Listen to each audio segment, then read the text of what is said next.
Shalom Bapak Ibu Saudara yang dikasihi oleh Tuhan kita Yesus Kristus. Berjumpa kembali di dalam program seri pendalaman Alkitab. Bersama saya Billy Elia yang seperti biasa akan menemani saudara selama kurang lebih 10-20 menit ke depan, di mana saya akan mengajak Bapak Ibu Saudara untuk kita bersama-sama membaca dan merenungkan kebenaran firman Tuhan, perikop demi perikop dimulai dari Perjanjian Baru. Dan di dalam seri pendalaman Alkitab kali ini, kita memasuki perikop yang ke-74 di tahun yang baru di 2024 ya. Yang kali ini akan mengangkat judul Yesus dimuliakan di atas gunung. Nas firman Tuhan terambil dari Injil Matius pasal yang ke-17 ayat 1 sampai dengan ayat yang ke-13. Apabila Bapak Ibu Saudara sudah mempersiapkan Alkitabnya masing-masing, saya mau mengajak kita untuk membaca nas firman Tuhan ini bersama-sama. Sekali lagi, Injil Matius pasal yang ke-17 ayat 1 sampai dengan ayat yang ke-13. Demikian firman Tuhan. 6 hari kemudian, Yesus membawa Petrus, Yakobus dan Yohanes saudaranya, dan bersama-sama dengan mereka, ia naik ke sebuah gunung yang tinggi. Di situ mereka sendiri saja. Lalu Yesus berubah rupa di depan mata mereka, wajahnya bercahaya seperti matahari, dan pakaiannya menjadi putih bersinar seperti terang. Maka nampak kepada mereka Musa dan Elia sedang berbicara dengan dia. Kata Petrus kepada Yesus, "Tuhan, betapa bahagianya kami berada di tempat ini. Jika Engkau mau, biarlah kudirikan di sini 3 kemah, 1 untuk Engkau, 1 untuk Musa, dan 1 untuk Elia." Dan tiba-tiba sedang ia berkata-kata, turunlah awan yang terang menaungi mereka. Dan dari dalam awan itu terdengar suara yang berkata, "Inilah anak yang kukasihi, kepadanyalah aku berkenan. Dengarkanlah dia." Mendengar itu tersungkurlah murid-muridnya dan mereka sangat ketakutan. Lalu Yesus datang kepada mereka dan menyentuh mereka sambil berkata, "Berdirilah, jangan takut." Dan ketika mereka mengangkat kepala, mereka tidak melihat seorang pun kecuali Yesus seorang diri. Pada waktu mereka turun dari gunung itu, Yesus berpesan kepada mereka, "Jangan kamu ceritakan penglihatan itu kepada seorang pun sebelum Anak Manusia dibangkitkan dari antara orang mati." Lalu murid-muridnya bertanya kepadanya, "Kalau demikian, mengapa ahli-ahli Taurat berkata bahwa Elia harus datang dahulu?" Jawab Yesus, "Memang Elia akan datang dan memulihkan segala sesuatu. Dan aku berkata kepadamu, Elia sudah datang, tetapi orang tidak mengenal dia, dan memperlakukannya menurut kehendak mereka. Demikian juga Anak Manusia akan menderita oleh mereka." Pada waktu itu mengertilah murid-murid Yesus bahwa ia berbicara tentang Yohanes Pembaptis. Amin untuk kebenaran firman Tuhan. Nah, Bapak Ibu Saudara yang dikasihi oleh Tuhan kita Yesus Kristus, dari nas pembacaan firman Tuhan tadi apa yang saudara dapatkan ya? Saya pribadi ya tertarik sekali untuk menjadikan nas firman Tuhan ini sebagai perenungan kita ya. Yang membuat saya tertarik maksudnya di awal pembacaan tadi ialah Yesus mengajak Simon Petrus, Yakobus, dan juga Yohanes ya. Di dalam pembacaan firman, setiap kali saudara membaca Perjanjian Baru, saudara tentu tahu bahwa mereka bertiga ini bisa dibilang circle yang paling dekat ya. Ring 1 Yesus. Simon Petrus, Yakobus, dan juga Yohanes ya. Yakobus Yohanes itu bersaudara, saudara ya. Mereka bisa dibilang sebagai orang-orang yang paling dekat, murid-murid yang terdekat dengan Yesus. Yang membuat saya tertarik di sini ialah di awal pembahasan ini, Yesus mengajak Simon Petrus. Setelah sebelumnya, di dalam nas sebelumnya ya, Matius 16 ayat 21 sampai dengan ayat yang ke-28 ya. yang sudah kita bahas di perikop sebelumnya, Yesus berkata kepada Simon Petrus bahwa enyahlah iblis. Dia menghardik Petrus sambil berkata, enyahlah iblis. Ya, kira-kira bagaimana perasaan Petrus, saudara ya? Kalau saudara menjadi salah satu murid Yesus dan saudara memberikan sebuah statement kepada Yesus dengan tujuan atau maksud yang baik, dan tiba-tiba Yesus berkata kepada saudara, enyahlah iblis. Bagaimana perasaan saudara?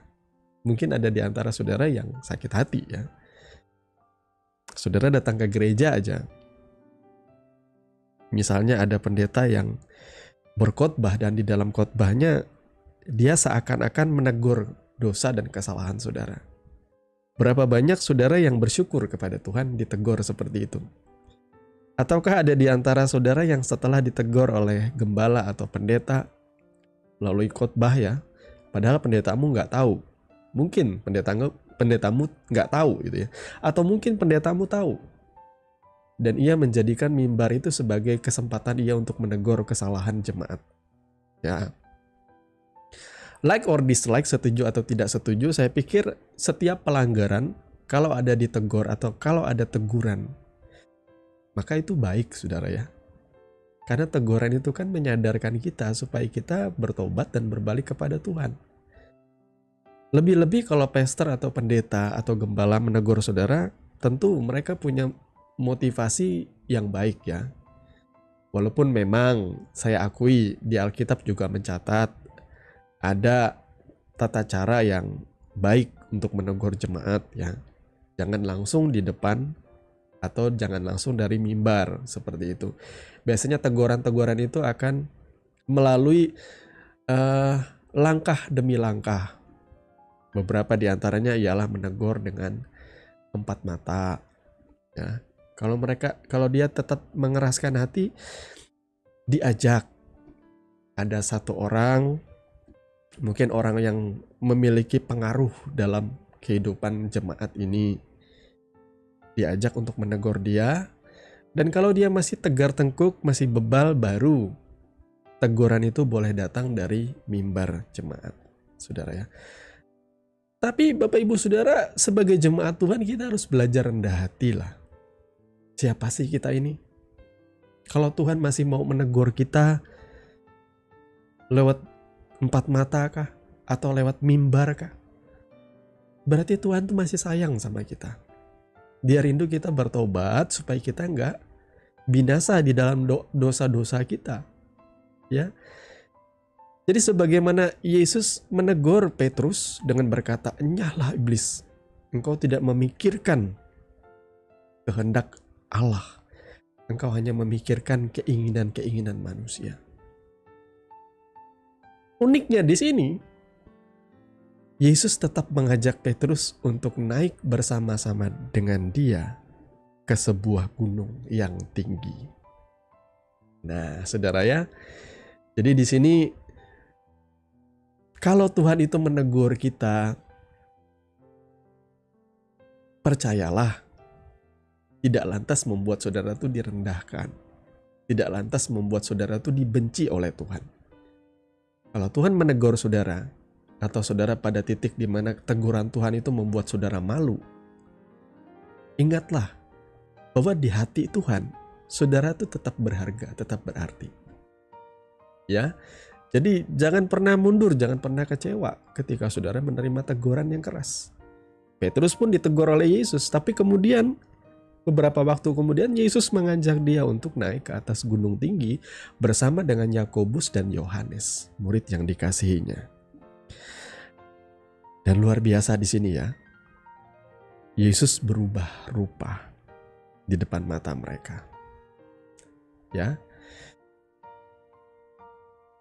Ada banyak orang meragukan ketuhanan daripada Kristus. Orang-orang mulai di luar sana mulai mencari-cari ayat, comot satu ayat, comot ayat yang lain dengan tujuan untuk menggugurkan dalil yang menyatakan bahwa Kristus itu adalah Tuhan. Namun mereka melupakan ada begitu banyak ayat juga, bahkan konteks firman Tuhan. Konteks ya, saya tidak bilang ayat comot-comot, konteks. Entah satu perikop atau satu kalimat bahasan di mana dengan terang-terangan di situ disebutkan Yesus itu memang adalah Sang Firman Logos yang menjadi manusia. Sehingga di sini harusnya tidaklah mengejutkan ketika Yesus berubah rupa di depan mata mereka. Bagaimana ia berubah rupa? Wajahnya bercahaya seperti matahari. Saudara bayangkan wajah bercahaya seperti matahari? Itu silau banget, saudara. Saudara bisa nggak lihat matahari? Saudara bisa ngelihat matahari itu kalau menggunakan, kalau zaman saya masih kecil ya, itu menggunakan klise film ya. Zaman dulu kamera itu pakai kamera analog dan biasanya pakai film di dalamnya.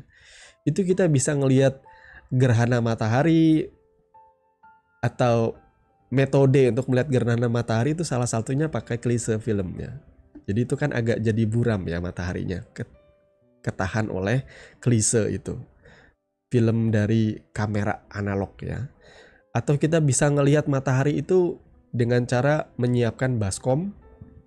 Lalu kita ngelihat pantulan matahari dari baskom, itu salah satu cara bagaimana melihat gerhana matahari ya, gerhana matahari total atau gerhana matahari sebagian. Karena kalau mata kita melihat langsung ke matahari itu berbahaya. Di samping menyilaukan, mungkin bisa membutakan gitu ya, apalagi kalau dalam waktu lama. Dan di sini dikatakan Yesus berubah rupa dan wajahnya seperti matahari, pakaiannya putih bersinar seperti terang. Kalau putih bersinar seperti terang itu ya wajahnya menyilaukan, pakaiannya berubah. Kalau zaman sekarang sih memang ada sih ya teknologi yang membuat pakaian itu bisa bernyala menggunakan lampu. Tapi secanggih-canggihnya orang membuat cahaya hari ini itu tidak akan pernah bisa juga ya membuat menyilaukan seperti matahari seperti itu. Dan ketika mereka melihat itu semua ya, mereka tidak sanggup memandang Kristus Yesus. Dan tidak hanya sampai di situ, muncullah dua tokoh terbesar bagi orang Yahudi, bagi orang Israel, yakni Musa dan Elia, sedang berbicara dengan dia. Nah, saudaraku, kalau saudara melihat fakta ini atau penjelasan dari nas firman Tuhan ini, saudara bisa menggambarkan siapa sih Yesus ini? Tiba-tiba dia bisa menghadirkan, dia tidak hanya sekedar berubah rupa, dia menyatakan kemuliaannya, tetapi ada Elia dan Musa, dua tokoh perjanjian lama yang sudah meninggal ya. Ya, Musa itu sudah meninggal, Elia sih tidak meninggal ya, memang dia naik ke sorga langsung. Dia naik ke sorga saudara ya, dengan kereta berapi, dia naik ke sorga dalam keadaan hidup. Karena di dalam kitab suci saya, hanya dua pribadi ini ya, di dalam perjanjian lama yang disebutkan tidak mengalami kematian, yakni Henokh dan Elia. Bahkan Musa sendiri pun dikatakan dikuburkan oleh Tuhan. Itu menarik sekali, sampai sekarang orang tidak pernah menemukan kuburan Musa itu di mana ya. Karena saudara baca ayat Alkitab, Musa itu dikuburkan oleh Tuhan. Itu menarik sekali saudara ya. Nah, Musa dan Elia itu menggambarkan apa sih? Musa itu menggambarkan hukum Taurat. Karena Musa sendiri adalah penulis daripada kitab Taurat ya. Kejadian, Keluaran, Imamat, Bilangan, dan Ulangan. Sementara Elia itu mewakili nabi-nabi, Neviim ya. Tulisan nabi-nabi, kesaksian nubuatan dari nabi-nabi di dalam perjanjian lama itu diwakilkan oleh kehadiran Elia. Bagaimana mungkin seorang manusia biasa itu bisa menghadirkan dua tokoh ini?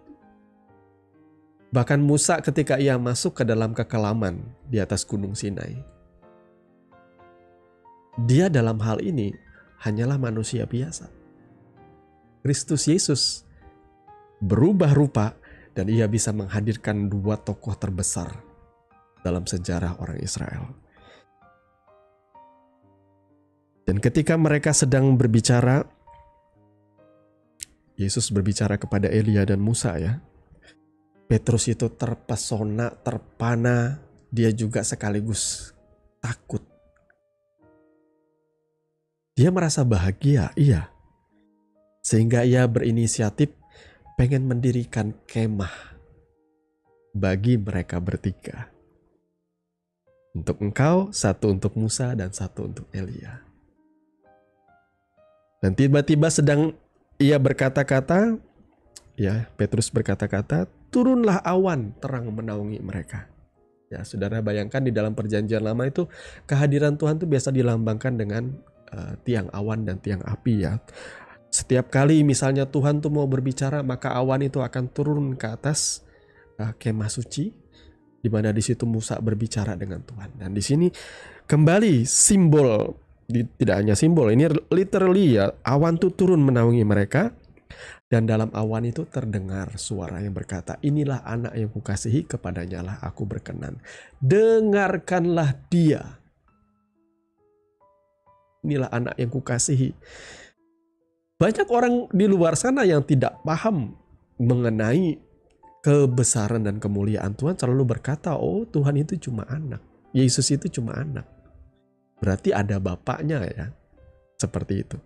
Tapi mereka tidak pernah tahu bahwa arti dari anak itu mengacu kepada firman yang menjadi manusia. Ya. Ketika firman yang adalah Roh Allah itu menjadi manusia, Sang Logos itu menjadi manusia, maka ia disebut sebagai anak.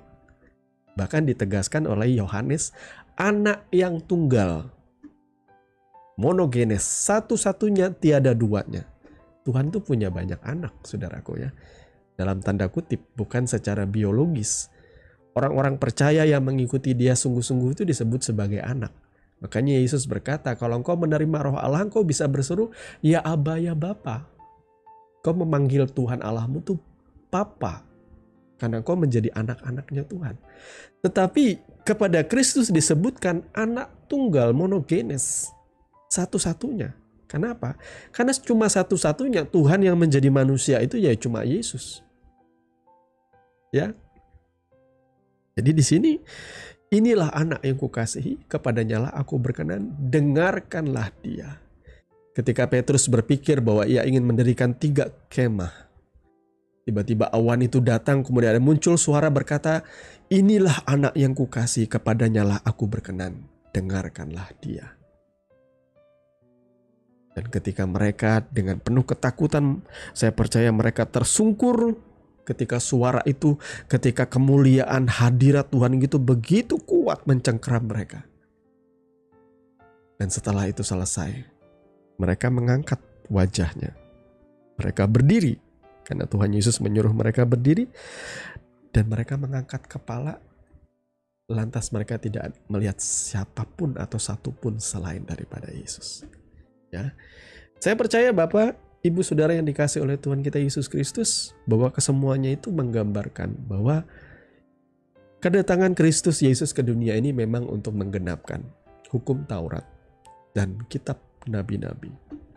Kesaksian-kesaksian, catatan-catatan, nubuat-nubuat yang ada di dalam perjanjian lama yang ditulis oleh Musa di dalam Taurat, itu adalah gambaran mengenai Kristus yang akan datang.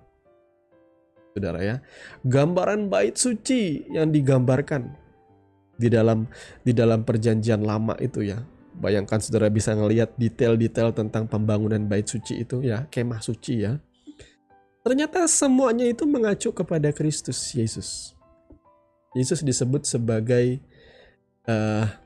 kemah suci juga. Dia berkata, bongkar bait Allah ini dan aku akan membangunnya dalam 3 hari. Orang-orang bertanya-tanya, oh leluhur-leluhur kita membangun bait suci ini dalam jangka waktu yang lama. Bagaimana mungkin engkau bisa membangunnya dalam 3 hari? Kemudian murid-murid sadar bahwa ketika Yesus berbicara seperti itu, ia sedang menyatakan dirinya yang akan mati dan bangkit. Memang bahasa-bahasa di dalam Alkitab itu adalah bahasa-bahasa simbolik ya. Atau apa istilahnya itu ya, tipologi atau Ya, tipologi seperti itulah. Bagaimana gambaran dari perjanjian lama itu selalu mengacu kepada Mesias yang akan datang. Musa itu sebenarnya adalah tipologi dari Kristus, ya. Antitype kata orang itu ya. Tipologi dari Kristus. Bagaimana ia diutus untuk membebaskan bangsa Israel dari perbudakan Mesir. Nah, Musa ini memimpin mereka melalui awan dan laut. Itu gambaran dari baptisan. Musa juga memimpin mereka dengan gambaran tiang awan dan tiang api, artinya pimpinan Roh Kudus. Nah, Yesus juga adalah penggenapan dari nubuat mengenai Mesias ini yang ada di dalam Musa.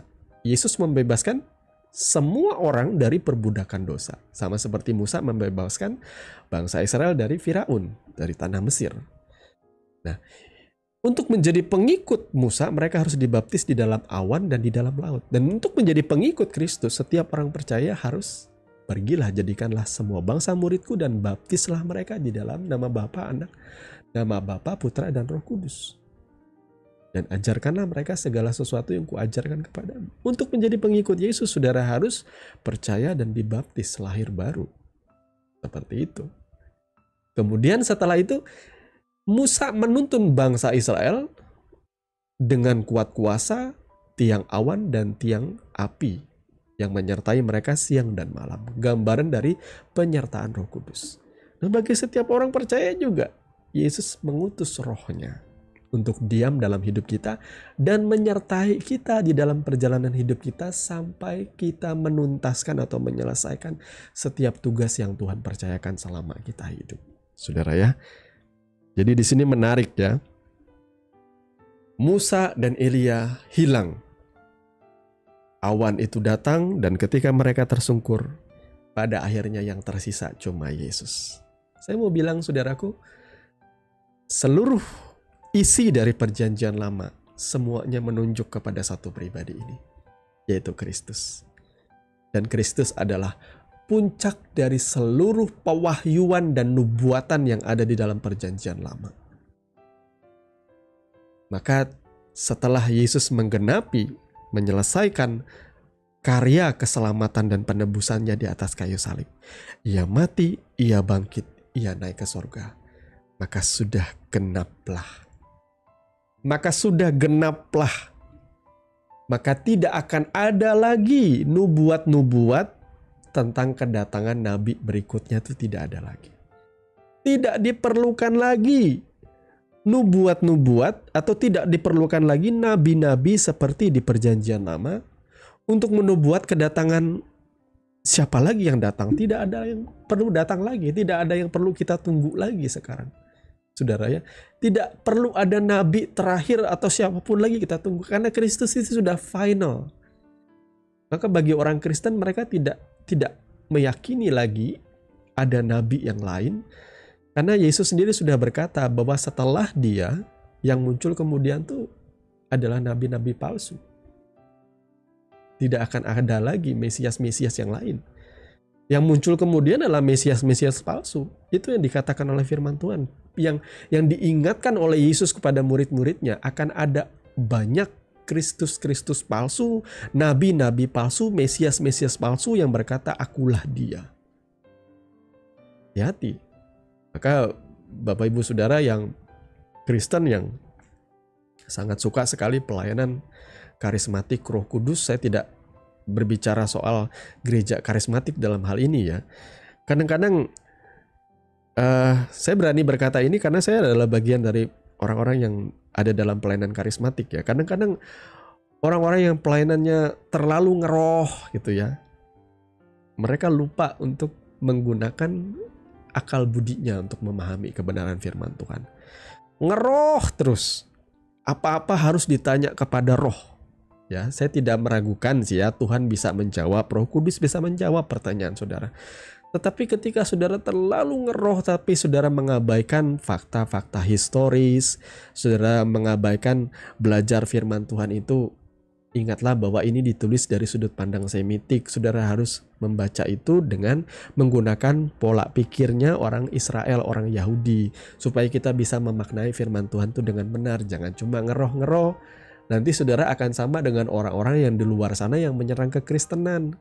Mereka cuma menelaah firman dengan menggunakan otak mereka di zaman sekarang. Menggunakan pemahamannya orang Indonesia, membaca nas firman Tuhan. Nah, nas firman Tuhan ini apa ini? Nggak jelas. Mereka menggunakan pola pikir paradigmanya orang zaman sekarang, orang Indonesia. Mereka lupa, mereka tidak tahu bahwa Alkitab itu ditulis lebih dari 2000 tahun lalu.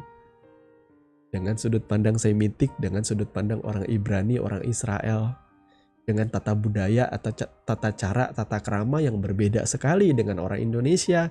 Maka untuk memahaminya kita harus mengadopsi cara mereka berpikir. Itu sebabnya ada begitu banyak literatur, penjelasan-penjelasan.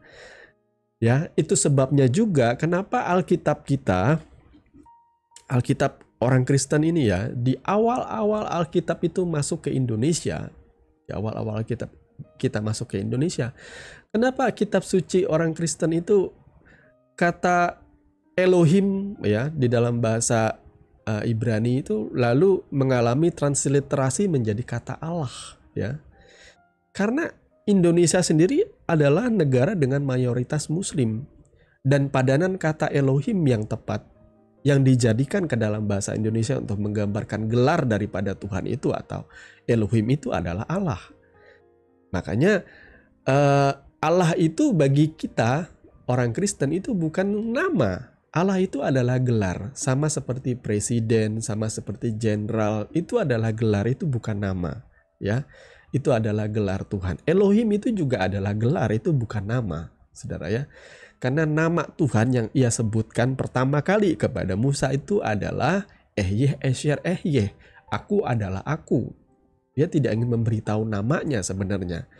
Kemudian akhirnya orang-orang Yahudi kuno pun tidak tahu lagi bagaimana cara menyebutkan, melafalkan Yud-He, Vav-He atau YHVH itu.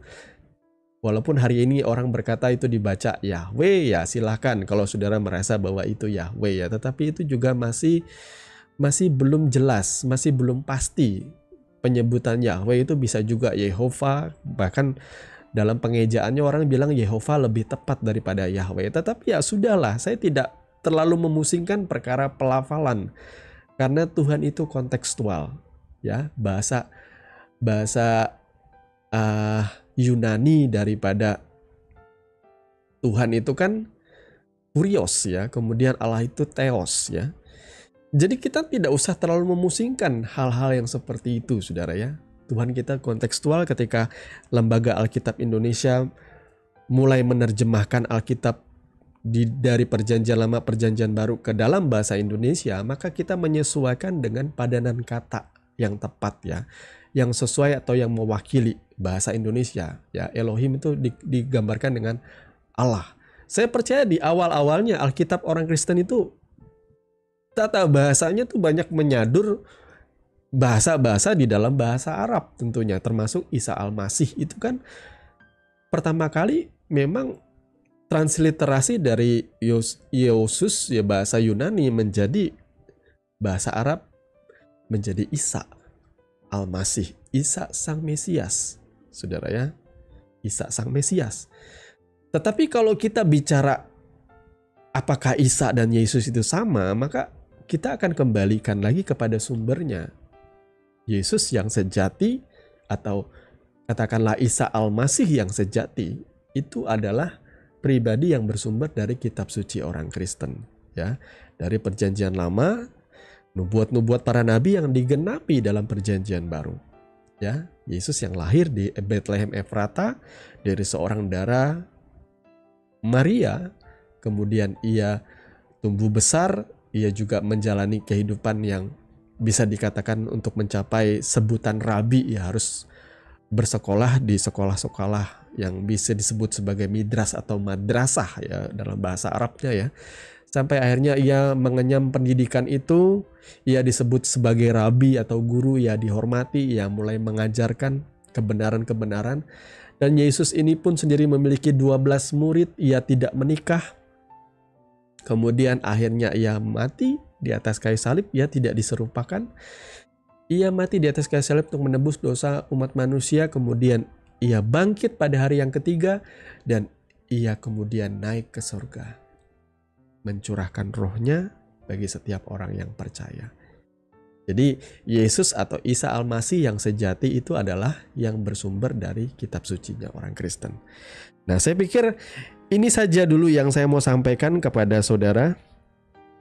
Ya, karena kemudian setelah itu Yesus berkata kepada murid-muridnya, jangan kalian memberitahu tentang apa yang kalian lihat di atas gunung ini. Penglihatan ini jangan dikasih tahu sampai waktu di mana anak manusia akan dibangkitkan dari antara orang mati.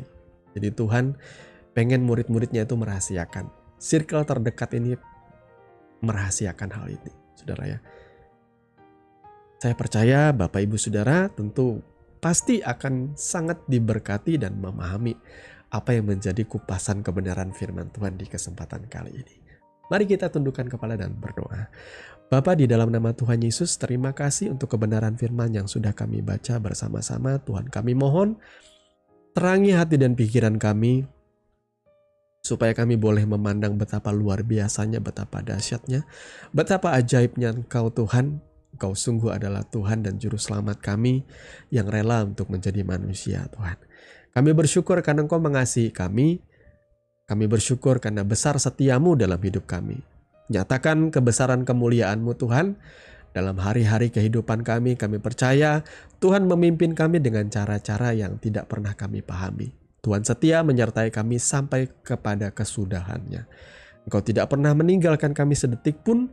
Engkau tidak pernah mengabaikan kami. Kami selalu ada dalam pandangan mata-Mu. Engkau setia memagari dan menopang hidup kami. Tuhan, tegur kami apabila ada dosa pelanggaran kami yang masih belum kami bereskan di hadapan-Mu. Pimpin sertai kami Bapa, hari-hari ini kami mau menyerahkan segala kekhawatiran, kecemasan kami, baik dalam soal kehidupan, soal rumah tangga, soal pekerjaan, soal pendidikan, atau apapun yang sedang kami pikirkan yang membuat kami overthinking dan kadangkala kami khawatir. Kami mau belajar tidak menjadi khawatir Tuhan, dengan percaya bahwa Tuhan mengasihi kami. Terima kasih Bapa, kami mengucap syukur kepadamu. Di dalam dan demi nama Tuhan Yesus kami berdoa. Haleluya. Amin.